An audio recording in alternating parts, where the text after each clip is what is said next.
Go. Gravesite of David Wills, lawyer and supervisor of the establishment of the Soldiers' National Cemetery. Gettysburg attorney David Wills is perhaps best known as the influential resident who invited President Abraham Lincoln to speak at the dedication of the National Cemetery and gave up a few appropriate remarks. He hosted the president in his home the night before the Gettysburg Address was delivered.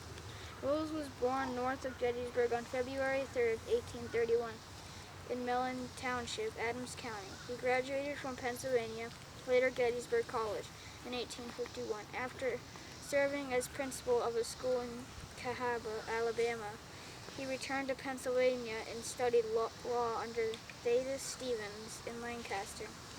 He was admitted to the county bar in 1854 and opened a practice in Gettysburg and served in various public offices in the town and county. In 1856, Wills married Catherine Jane Jenny Smyers of Norristown, who died in 1891 and is buried here beside her husband. Following the battle, Wills was appointed agent of Pennsylvania Governor Andrew Curtin to purchase the ground on Cemetery Hill to create a Soldiers' National Cemetery. Fellow attorney and president of Evergreen Cemetery Association, David McConney, had already pursued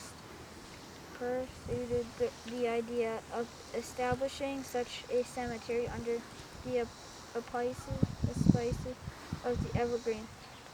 Animosity developed between the two men, and in the end it was Wills' effort that proved successful.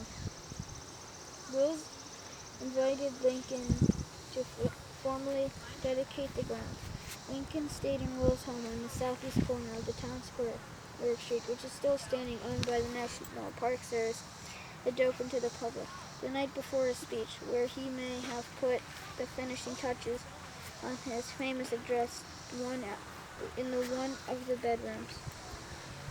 In 1874, Wills was elected judge of the judicial district, was very active in the Presbyterian Church, and remained one of Gettysburg's most influential citizens. He died in 1894. There are many members of the Wills family buried in the plot.